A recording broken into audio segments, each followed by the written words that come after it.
So while my ancestors and our ancestors are all represented in our hearts and on this altar, we get to tell the story in a way that propels us forward.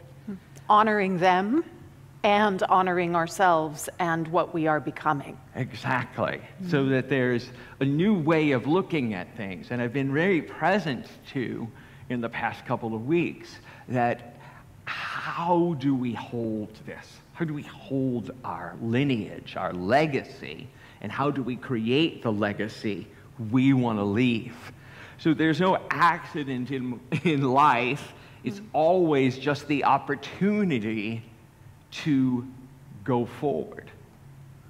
So there's been a lot of pain in a lot of our lives over the past weeks and years and months. A lot of grief. A lot of loss. A lot of loss. A lot of loss. So how do we hold it? How do we set it in consciousness and move it forward? And that's what I see in Dia de los Muertos. I see an honoring of what we've all been through collectively, as a family, as a community. Ancestrally. Ancestrally, and in our DNA and beyond.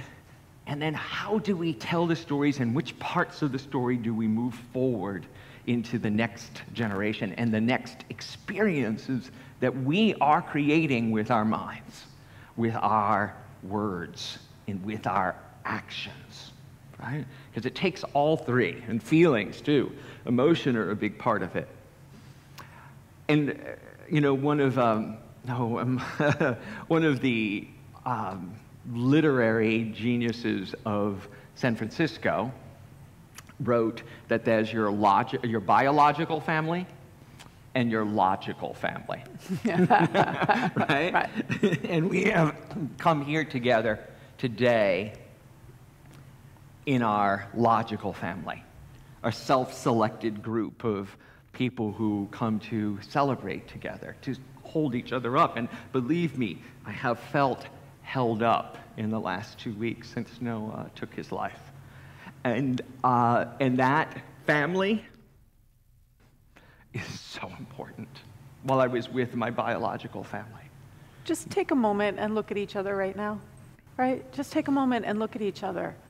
Because this is something that with COVID we haven't had a chance to really do, right?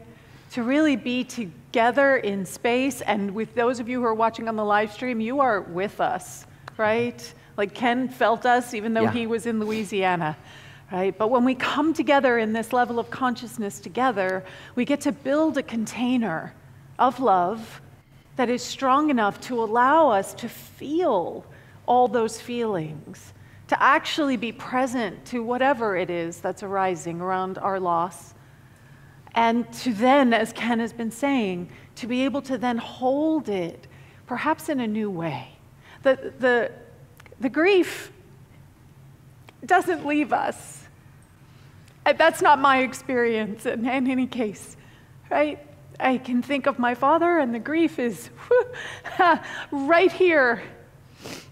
And I also get to, I hold it in a way that I never really thought was possible.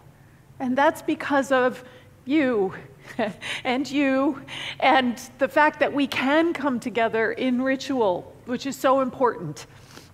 To step into an embodied experience. So if you're watching from home, when we step into this ritual, I'm going to invite you to go find a candle, to go find some way that you too can concretely engage in this ritual with us, because there is something about engaging the body and the mind and the heart and physical simultaneously all together. Yeah.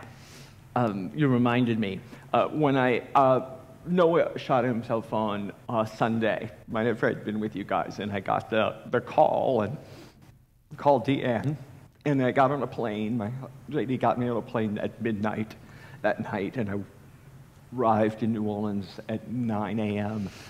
and sat in the bed with my sister and waited until she woke up. When she woke up, we hugged and cried. And then she asked me, how do you do this? How do you get through this grief? And the only thing I could tell her was that it does not get smaller. The grief remains, but that your life grows around it, and that there is more and more to hold it, and it doesn't become all-encompassing, but the feeling and the love will always remain. Yeah. And so that's what this ceremony is for all of us. It's a place for us to hold our grief, to remember the ones we loved, and to move forward and build more. Yeah.